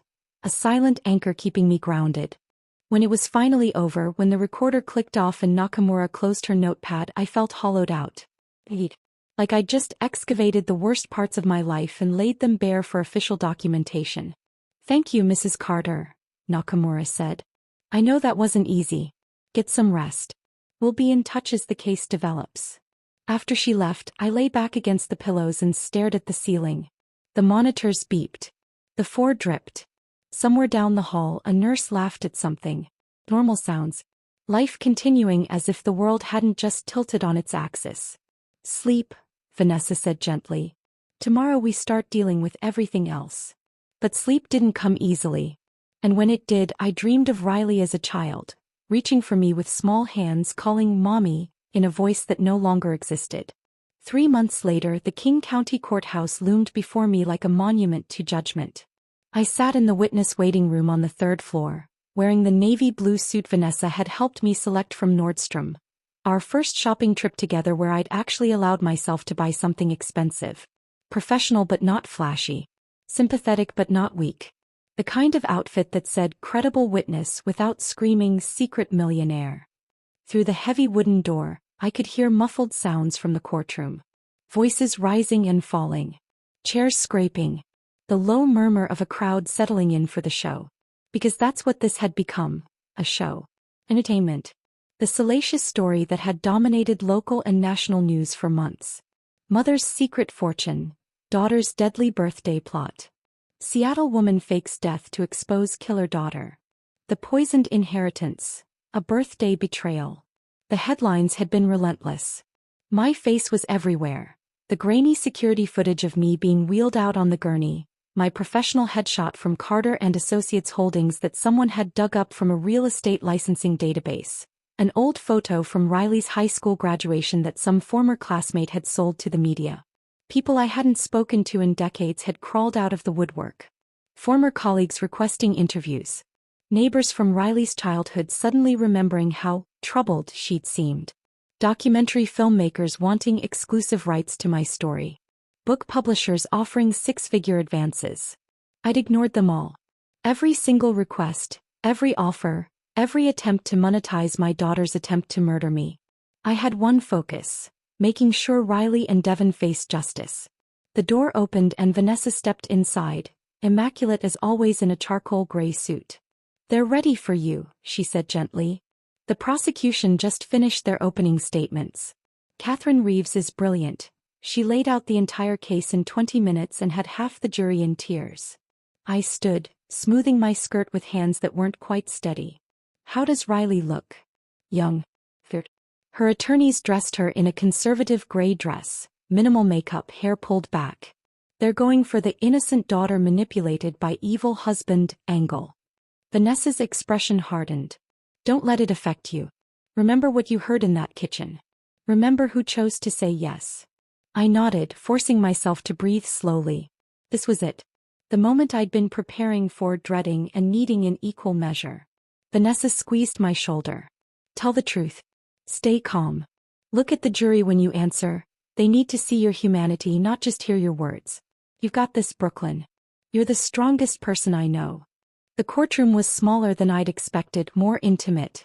Not the cavernous space from legal dramas, but a real room where real lives would be judged. The jury box held 12 ordinary people. I could see their faces clearly from the witness stand.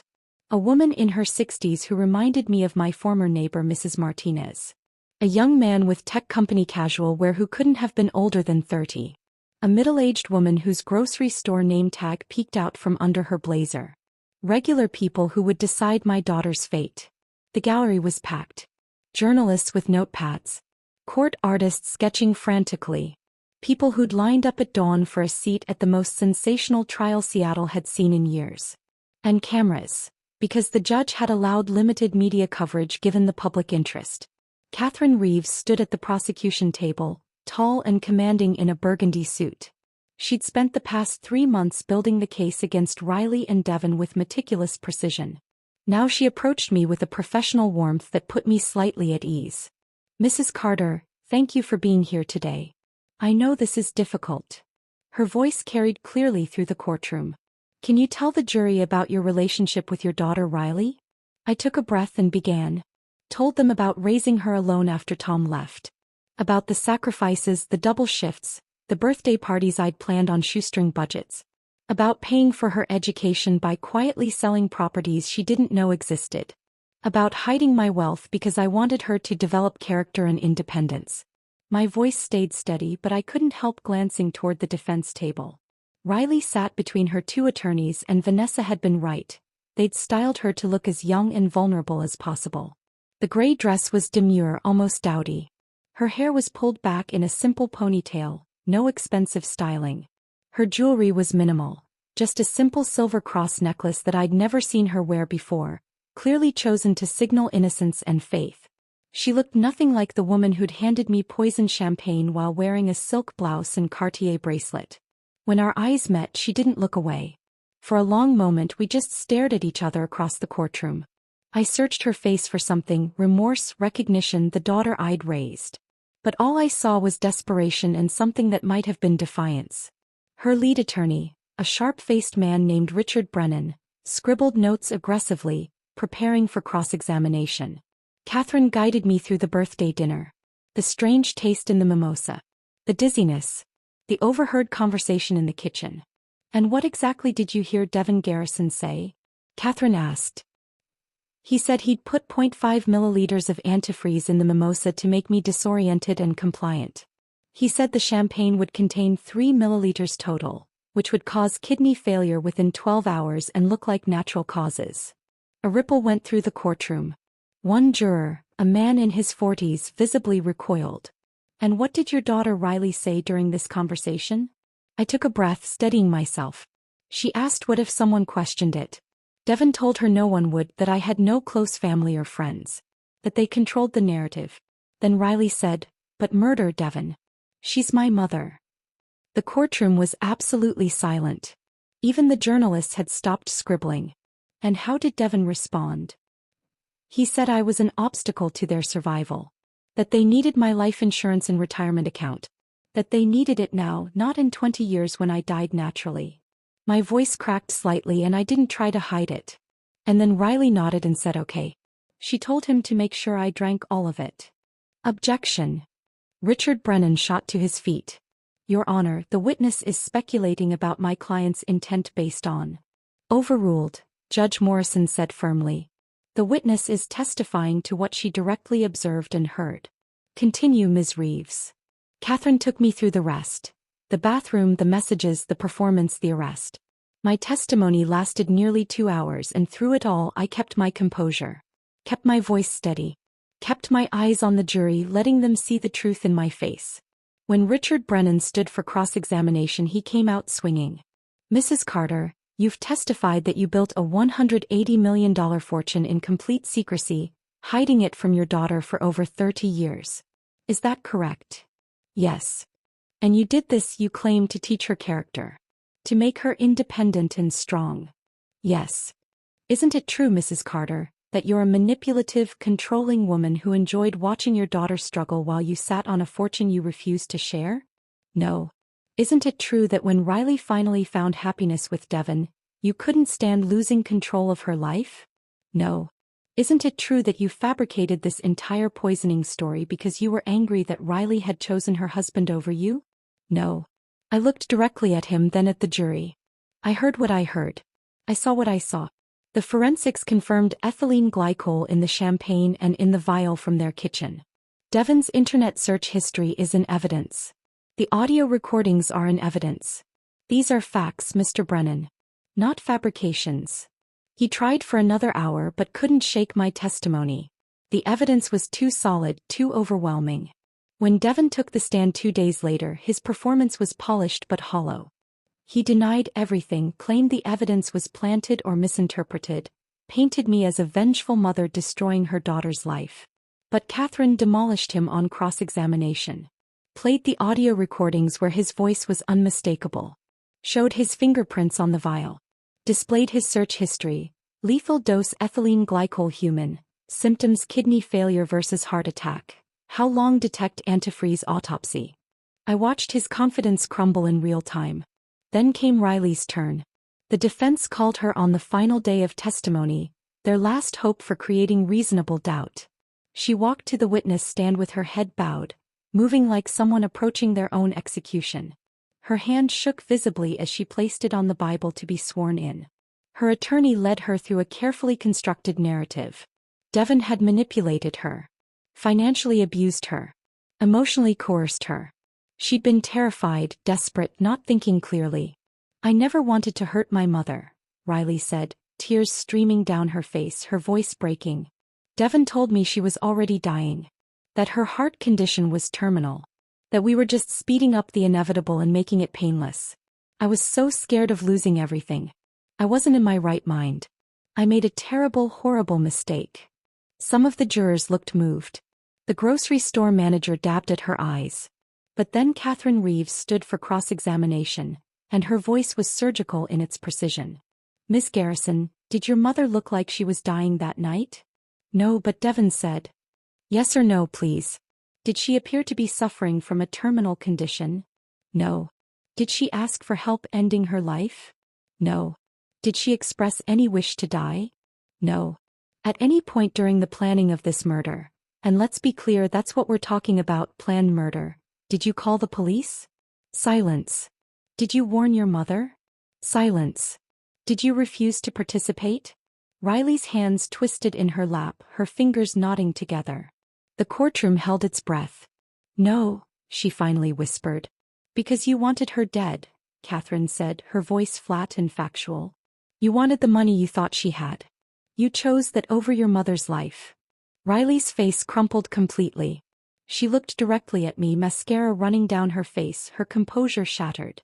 I'm sorry, she sobbed, her voice raw and broken. Mom, I'm so sorry. I was wrong. I was horrible. Please, please forgive me. I love you. I never meant, I wasn't thinking, please. I looked at my daughter crying on the witness stand, begging for forgiveness, and felt absolutely nothing. No anger. No sympathy. No love. No hate. Just a vast, empty space where a relationship used to be. The love had died in that kitchen 3 months ago. What remained now was just profound, aching sorrow for what could have been and never would be again. I held her gaze for one more moment. Then I looked away. And in that gesture, Riley seemed to finally understand that some betrayals can never be forgiven. And in that gesture, Riley seemed to finally understand that some betrayals can never be forgiven. The jury deliberations began the following morning. 6 hours felt like 6 years. I sat in a small conference room down the hall from the courtroom with Vanessa and Marcus Webb, who'd come to offer moral support. We didn't talk much. Just waited. Drank bad coffee from the courthouse vending machine. Watched the clock tick forward with agonizing slowness. My phone buzzed constantly with messages from people following the case, but I ignored them all. This moment belonged to me, to the truth, to whatever justice looked like. At 3:47 p.m. Vanessa's phone rang. "They're back," she said, standing immediately. The jury reached a verdict. My legs felt unsteady as we walked back to the courtroom. The gallery had filled again. Journalists who'd been waiting in the hallway, spectators who'd somehow heard the news, family members of other cases hoping to catch a glimpse of the conclusion to Seattle's most sensational trial. I took my seat in the front row, directly behind the prosecution table. Catherine Reeves gave me a small nod of acknowledgement but said nothing. Her expression was carefully neutral, revealing nothing about what she might expect. The bailiff brought Riley and Devon in from separate holding cells. They sat at the defense table flanked by their attorneys, both looking small and diminished in their jail uniforms. Riley's eyes were swollen from crying. Devon's face was blank, emotionless, like he'd retreated somewhere deep inside himself. Judge Morrison entered and we all rose. "Please be seated. I understand the jury has reached a verdict." The forewoman stood. A woman in her 60s, the retired teacher who'd reminded me of Mrs. Martinez. Her voice was clear and steady, showing no emotion. "We have your honor. In the matter of the state of Washington versus Devon Garrison, on the count of attempted murder in the first degree, how do you find?" "Guilty." The word hung in the air like a bell that had been struck. "On the count of conspiracy to commit murder?" "Guilty." "On the count of assault with intent to kill?" "Guilty." Devon's face remained blank, but I saw his hands grip the edge of the defense table, knuckles going white. "In the matter of the state of Washington versus Riley Garrison, on the count of conspiracy to commit murder, how do you find?" The forewoman's eyes flicked briefly to me, then back to the judge. "Guilty." Riley made a sound, a small broken gasp. "On the count of attempted murder in the first degree?" "Guilty." Riley collapsed forward onto the table, her shoulders shaking with sobs. Her attorney put a hand on her back, but she shrugged it off violently. The courtroom erupted in controlled chaos. Journalists scrambling for their phones, spectators whispering urgently, the judge's gavel pounding for order. I sat perfectly still, feeling Vanessa's hand squeeze my shoulder. Feeling Marcus's solid presence beside me. Feeling something that wasn't quite satisfaction and wasn't quite relief but was definitely closure beginning to form. "Order," Judge Morrison commanded. "I will have order in this courtroom." The noise subsided. Riley continued to sob into her hands, her whole body shaking. Devon stared straight ahead at nothing, his jaw clenched so tight I could see the muscles jumping. "Sentencing will be scheduled for 2 weeks from today," the judge continued. "Both defendants will remain in custody until that time. This court is adjourned." As the bailiffs moved to escort Riley and Devon back to holding cells, Riley twisted in her chair and looked at me one final time. Her face was destroyed. Makeup smeared, eyes red and swollen, features contorted with anguish. "Mom," she mouthed silently across the space between us. I held her gaze for 3 seconds. Then I stood, gathered my purse and walked out of the courtroom without looking back. 2 weeks later I returned for sentencing. Judge Morrison had reviewed the pre-sentencing reports, the victim impact statement I'd submitted in writing, the psychological evaluations of both defendants. She sat elevated behind her bench, steel gray hair perfectly styled, reading glasses perched on her nose, looking every inch the avatar of justice she was meant to represent. "Devon Garrison, please rise." Devon stood, his expensive suit now hanging even looser on his frame. 5 months in jail had hollowed him out, made him look older and smaller than the confident man who'd mocked me for riding the bus. You orchestrated a cold-blooded murder plot against a woman whose only crime was loving her daughter and trying to teach her values, Judge Morrison said, her voice carrying absolute authority. You researched dosages. You purchased poison. You measured it with clinical precision. You discussed her death with the casual indifference of someone planning a dinner menu. You showed not one moment of hesitation, not one shred of humanity or remorse. She looked down at her notes, then back at Devon with undisguised contempt. I sentence you to 25 years in the Washington State Penitentiary without the possibility of parole for 15 years.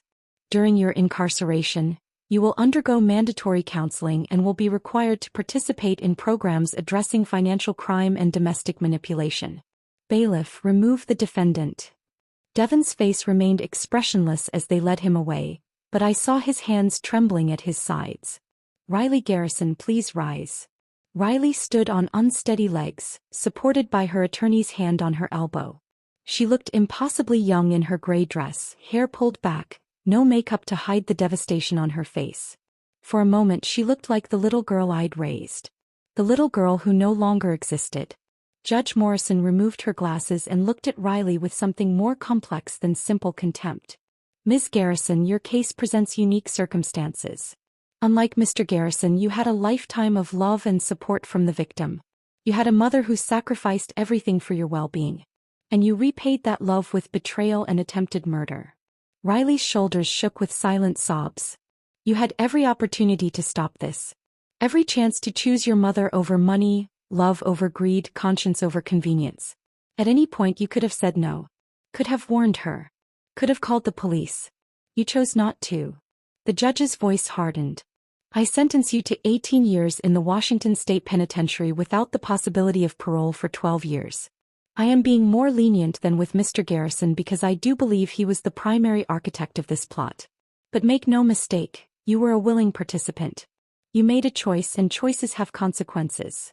Riley turned to look at me as the bailiffs approached. Her mouth opened as if to speak but no words came out. Just silent tears tracking down her face. I watched my daughter being led away in handcuffs and felt the chapter finally, definitively close. The financial aftermath unfolded with brutal efficiency.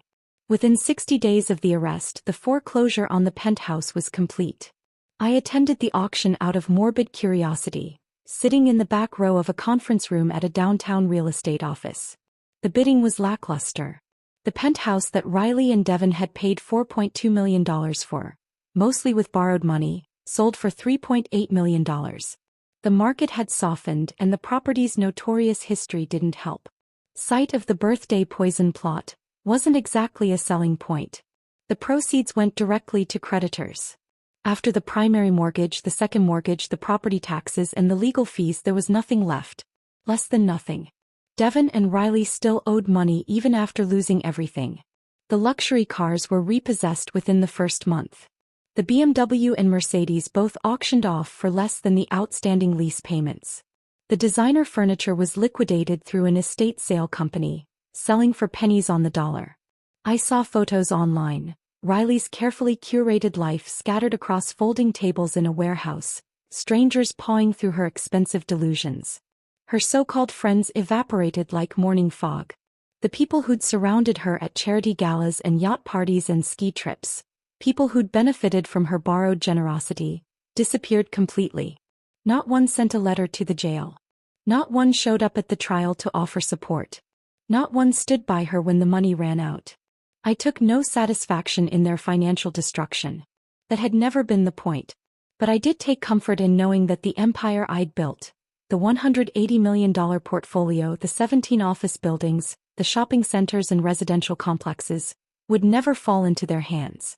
The Carter Foundation for Women's Entrepreneurship was officially established with $150 million in initial funding.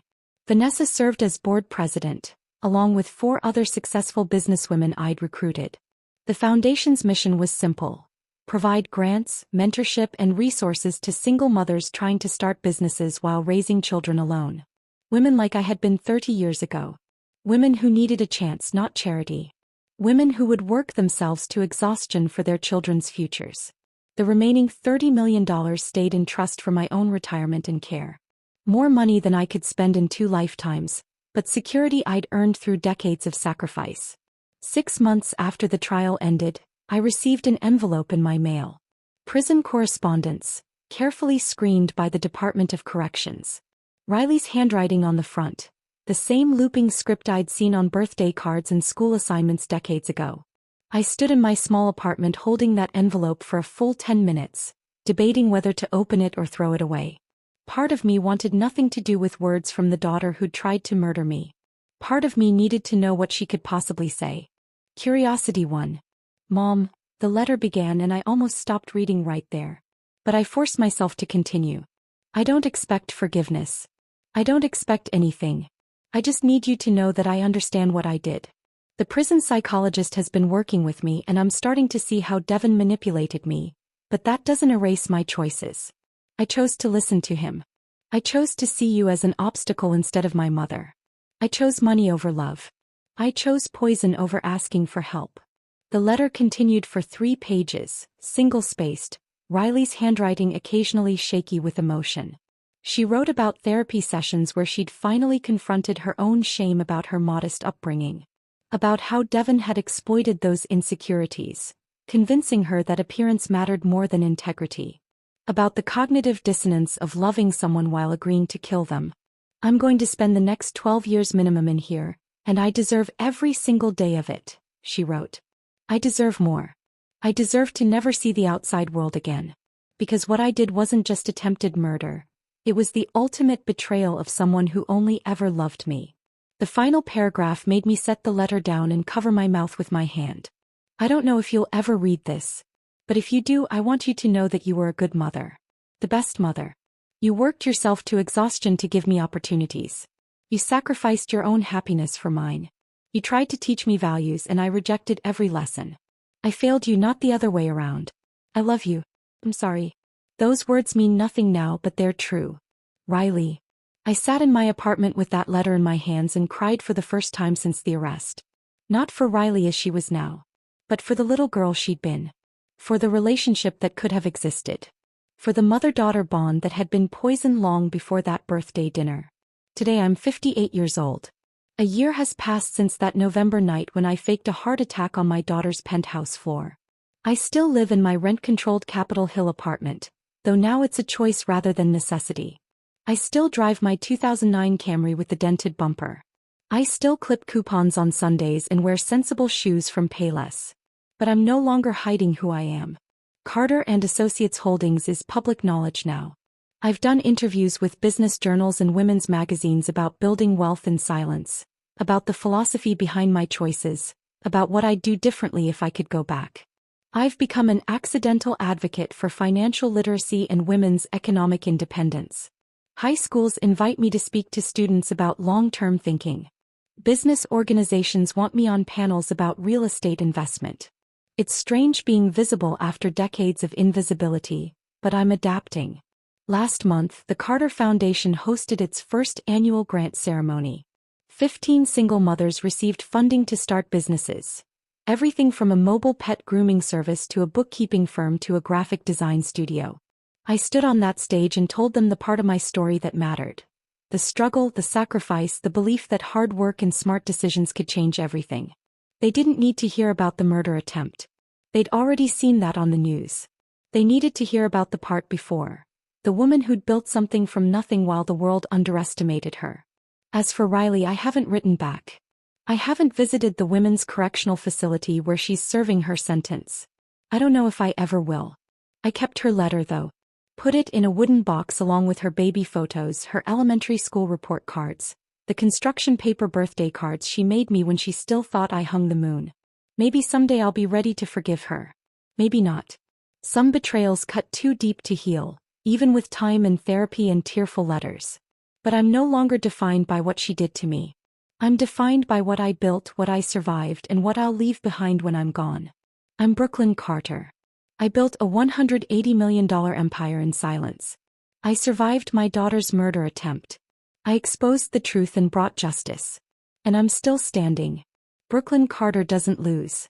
Brooklyn Carter endures. If this story of a mother's ultimate survival had you holding your breath, smash that like button right now. My favorite part was when Brooklyn faked that heart attack on the floor, knowing the police were already on their way. What was your favorite moment? Drop it in the comments below. Don't miss more jaw-dropping stories of justice and revenge. Subscribe and hit that notification bell so you never miss an upload.